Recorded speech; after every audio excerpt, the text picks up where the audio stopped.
Today, the latest weapons, coupled with the fighting skill of the American soldier, stand ready, on the alert all over the world to defend this country, you, the American people, against aggression. This is the big picture, an official television report to the nation from the United States Army. Now, to show you part of the big picture, here is Sergeant Stuart Queen.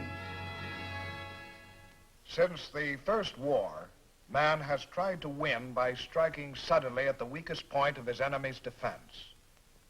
Virtually every avenue of surface combat has been explored, and few possibilities have been overlooked in the recurring wars which have dotted man's history since biblical days. Centuries of combat and almost 4 decades of powered flight slipped by before man recognized and proved that victory could be accelerated by means of an attack from a new direction. The sky, vertical envelopment. That's the airborne story.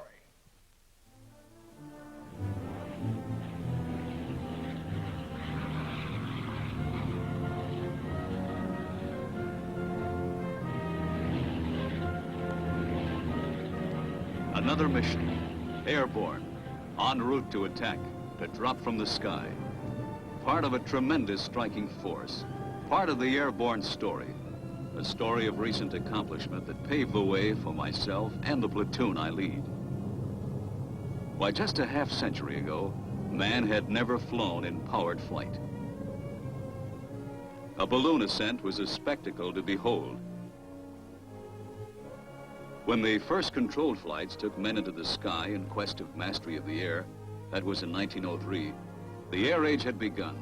Another dimension in space was created which one day would lead to a new and important battle tactic.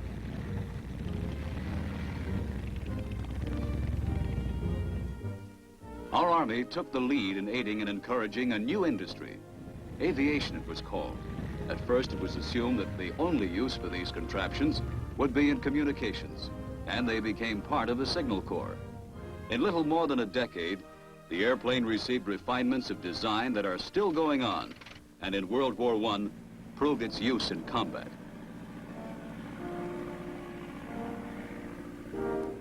But it wasn't until after the war that parachutes began their development. Principal users seemed to be daredevil barnstormers who jumped from fragile wings to thrill a Sunday crowd.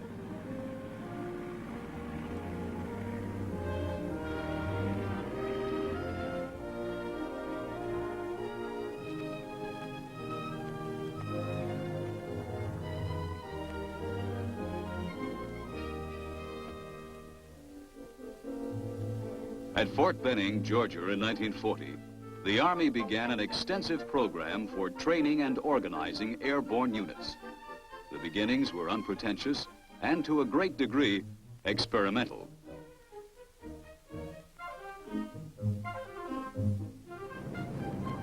This was the final phase for those of us who went through those first days at Benning. The real thing, out of the door and down to earth in a free shoot. 48 of us came out of the 29th Division, then we split to form the 82nd and 101st. In 1941, we in the world saw a demonstration of the effectiveness of an airborne attack. German Stukas escorted transports across the Mediterranean. Their destination, the island of Crete. Their strength, a battalion. Their mission, seize communications and knock out command machinery. The result, success. But other airborne operations early in World War II involved little more than sudden raids by small bands of parachutists. It was soon found that those lightly armed shock forces needed to be supplied with heavier weapons, reinforcements, and a battle plan which included quick link-up with friendly ground forces. We proved this in 1943. July was the month. Sicily was the place. And according to the newspapers, we in the 82nd had transformed a military concept into one of the world's deadliest fighting machines. This was an aerial assault more ambitious, more daring than anything Hitler or Stalin had ever attempted. The liberation of Sicily was a shadow of things to come, a moment for which all Europe was waiting.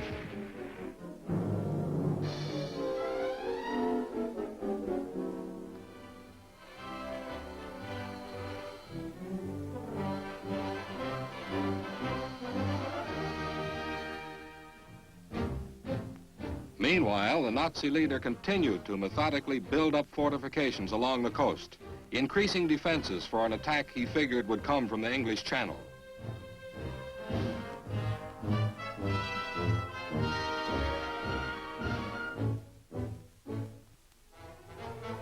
Our outfit had been transferred to England, and we were caught up in a maelstrom of planning and training, a program that increased in size and tempo.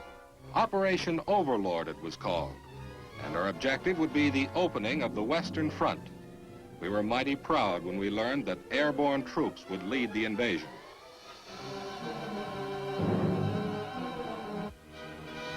The climax was approaching, the results of months of preparation, building up supplies and men. In the dim light of the dawn of June 6, 1944, we loaded aboard C-47s, and the 82nd and 101st took to the sky. We had begun the invasion.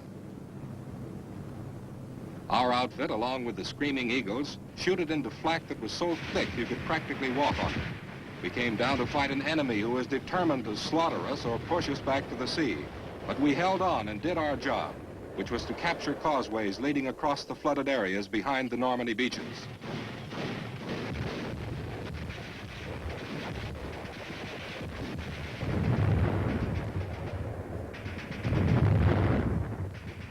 Airborne infantry led the way, liberated the first town from the Nazi yoke. 2 months later, my division, the 101st, teamed up again with the 82nd. We became the backbone of the newly formed 1st Allied Airborne Army. The reason for all this? Operation Market, the invasion of Holland. Along with the 1st British Airborne Division and Polish Brigade, we were to jump and glide into the Netherlands just as the Nazi paratroopers had done 4 years before. And we'd clear a path for the Allied drive to the heart of the Reich.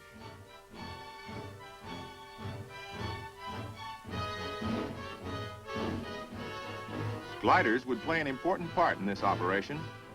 We had more than 500 of those silent winged boxcars. They'd carry cargo as well as troops.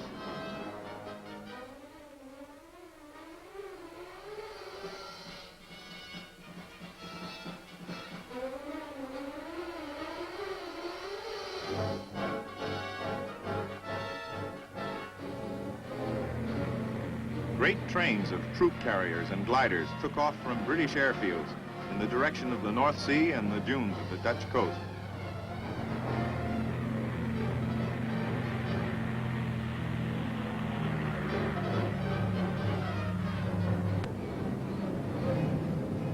Our air armada made a giant mobile striking force. More than 2,000 aircraft swept out over the Netherlands. Our objectives were key bridges which linked the canal country together. The gliders came in a bunch.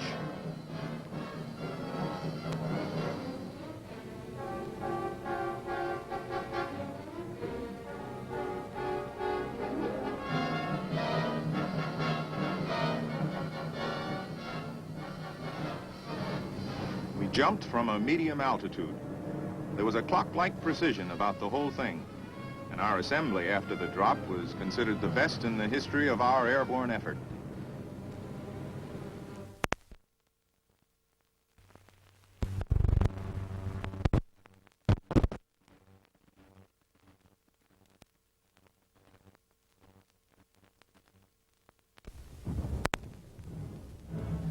Many spots took quite a while to liberate. Despite aid from members of the Dutch resistance groups, it was 3 days before we could get across the Maas River. The Germans didn't give up easily, and the town of Nijmegen got quite a beating before we took it.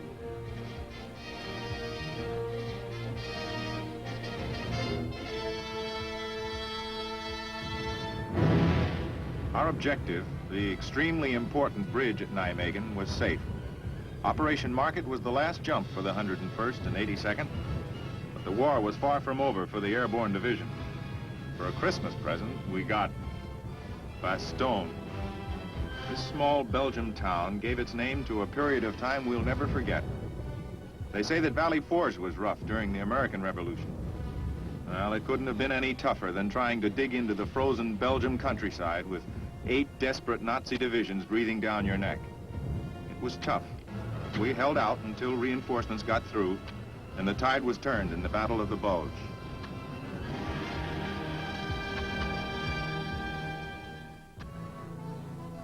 General McAuliffe and General Taylor, our commander, led a big list of those of us who were decorated for Bastogne.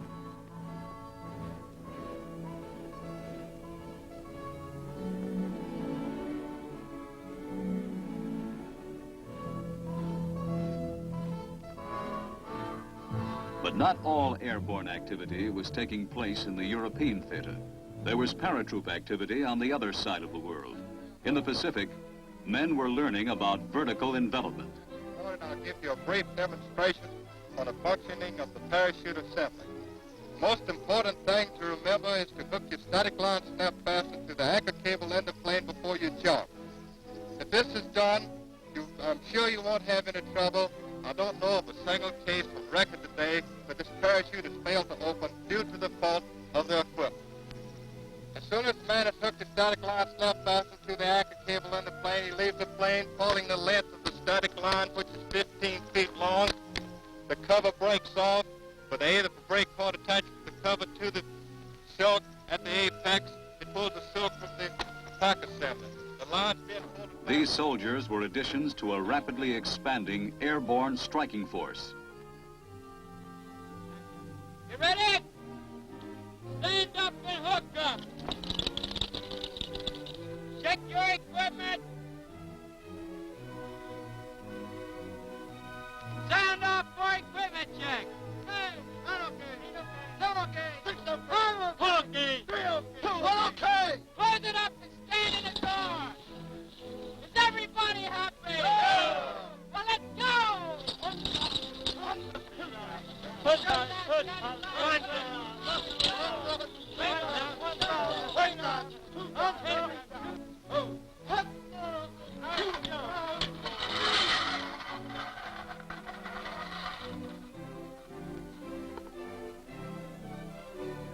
In early 1945, elements of the 11th Airborne Division took to the air.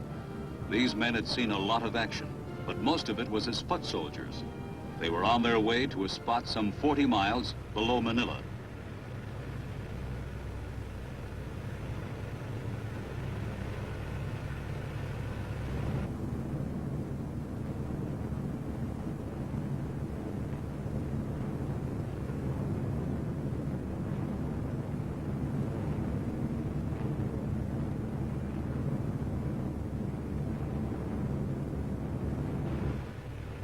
These silk canopies floating to earth were the start of a stiffly contested road back to the Philippine capital, a road which became more strongly fortified and which was to include some of the bitterest battles of the Pacific War as the Japs were driven closer to their homeland and closer to their inner line of defense.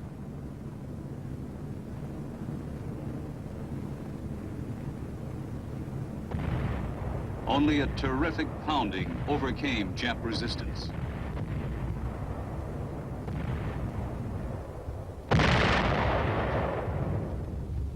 This was the last significant phase of airborne activity in World War II. Fighting as foot soldiers, the 11th Division Angels helped to retake important positions. Then, victory in the Pacific canceled plans for an airborne invasion of the Japanese islands.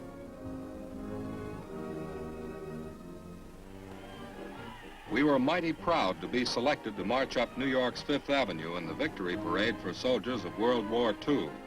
We were proud from General Jim Gavin on down that an airborne unit had been selected, but we of the All-American, the 82nd, knew that we were just representative, that we were marching for the millions who had also served and who did their part to win wars across both oceans.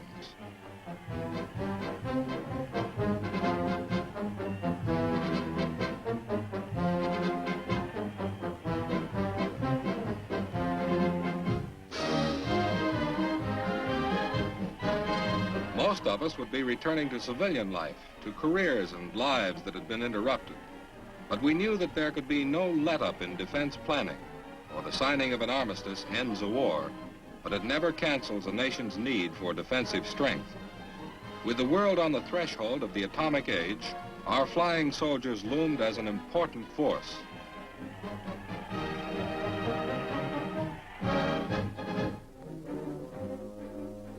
post-war training of the airborne soldier began with a concentration on the fundamentals.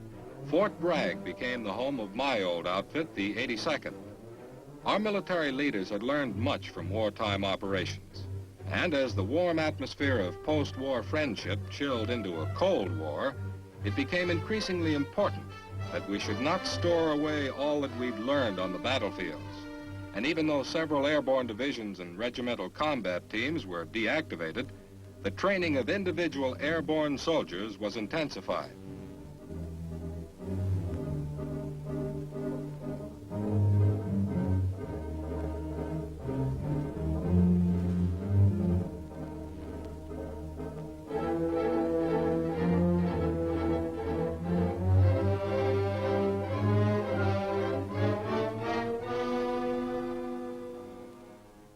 In 1950, Korea had flamed into open war, and I was part of the 187th Regimental Combat Team, which was assigned to 8th Army.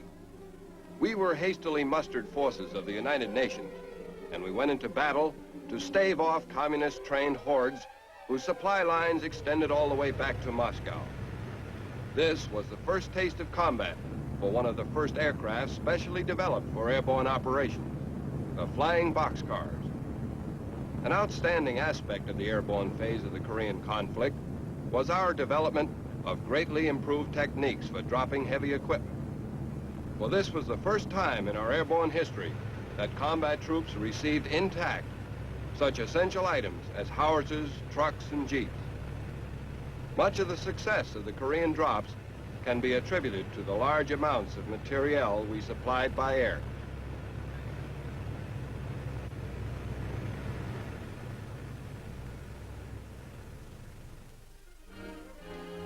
Peacetime maneuvers are designed to explore new avenues to winning tactics.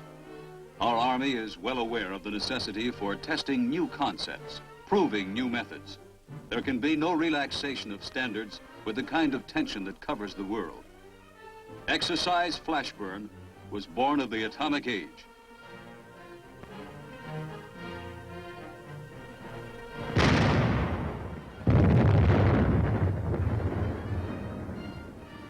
Every part of this complicated maneuver, which was based on a simulated atomic attack, was designed use of the latest equipment and information available to commanders.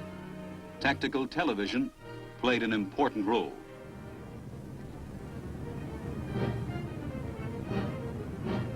In a few decades, the parachute had lost its identity with the barnstorming, wing-walking daredevil and has taken its place as a useful tool of war.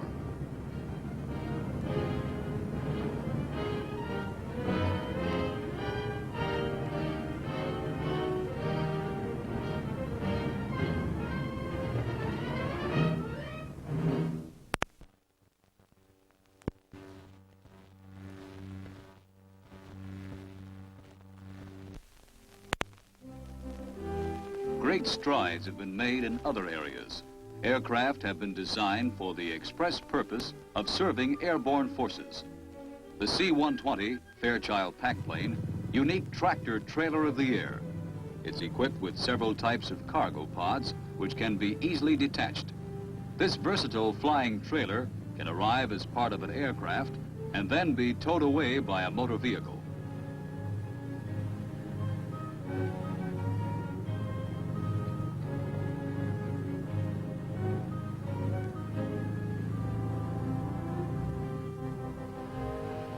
Another recent product of the engineer's drawing board is the C-123 Avitruck.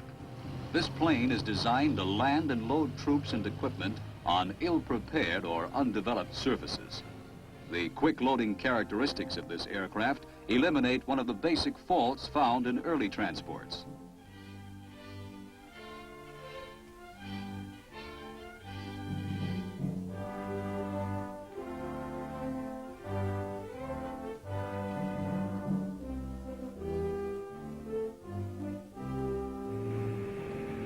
The Douglas C-124 is a long-distance heavy transport used principally as an airlift plane. Its troop-carrying capacity is 7 times that of wartime aircraft, sharp contrast to the C-47, workhorse of World War II, whose capacity was 28 paratroopers. and there are even more on the horizon.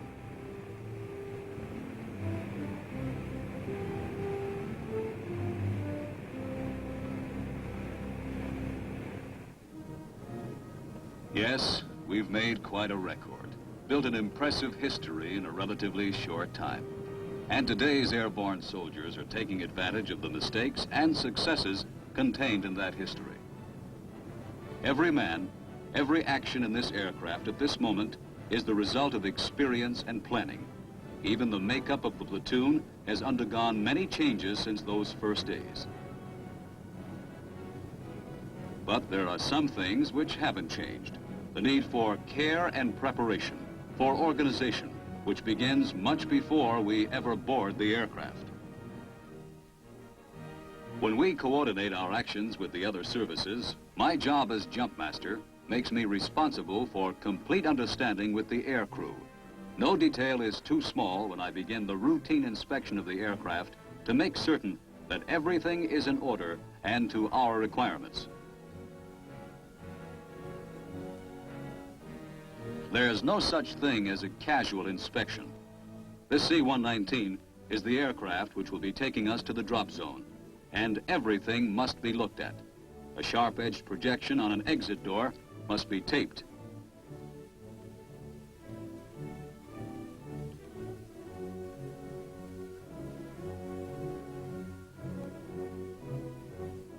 Equipment used for special purposes must comply with regulations.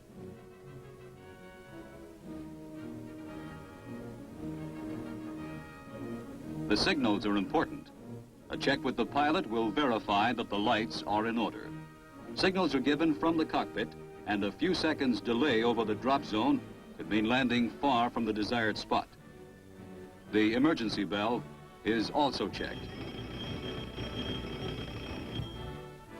The anchor line cable has to have holding power, and each seat must be carefully scrutinized to make certain that each has been properly rigged with a safety belt.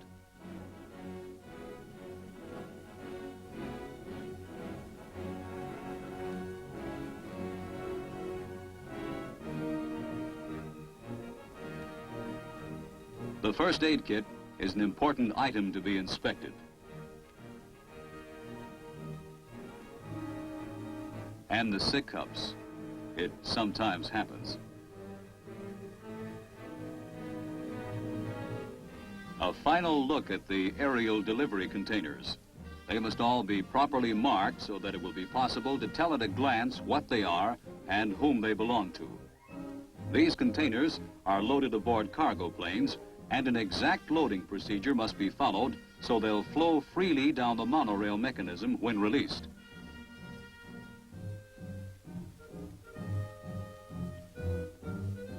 In the marshalling area, the platoon puts the finishing touches to packing equipment they'll carry on the jump. Ammunition gets careful wrapping.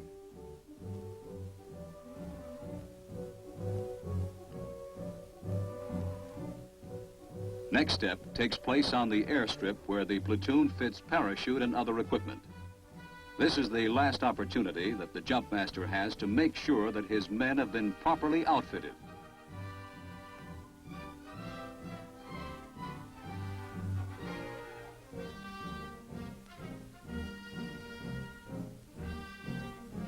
Final briefing before takeoff, the pilot jump master conference.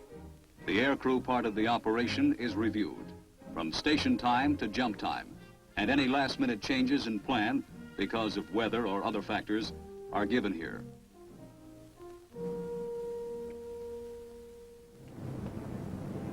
Yes, a tremendous technical achievement. That's the airborne story, all in just a few years, from an idea to a big reality.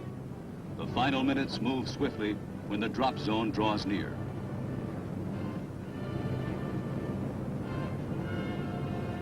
Get ready! Stand up!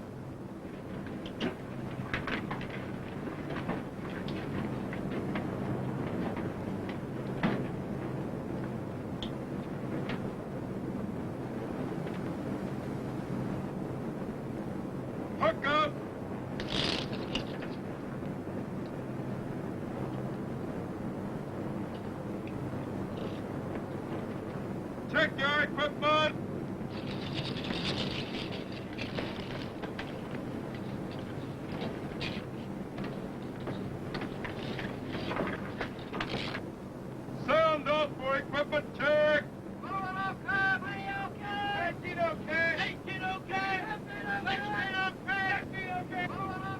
moment, the payoff for a lot of work.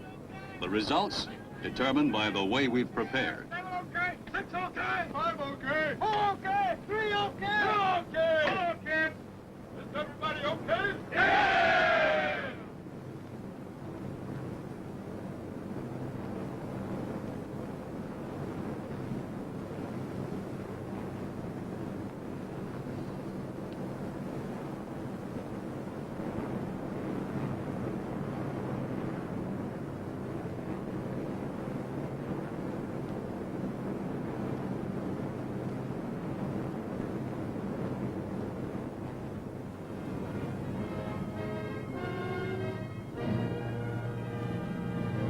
Flying infantrymen, alert, tough troops, employing speed, firepower, and surprise, ready to defend our country at a moment's notice. A great mobile force, human bolts of thunder, striking from the sky.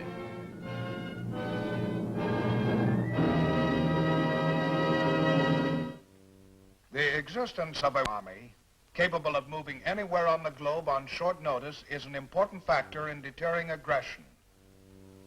The nations that control the air will control the peace. Only by having such security forces can any nation survive, forces which are well equipped and trained. Second place in the next war can only mean the end of Western civilization as we know it. Now this is Sergeant Stuart Queen, inviting you to join us next week for another look at the big picture, the United States Army in action. The Big Picture is a weekly television report to the nation on the activities of the Army at home and overseas. Produced by the Signal Corps Pictorial Center. Presented by the U.S. Army in cooperation with this station. You can be an important part of the big picture. You can proudly serve with the best equipped, the best trained, the best fighting team in the world today, the United States Army.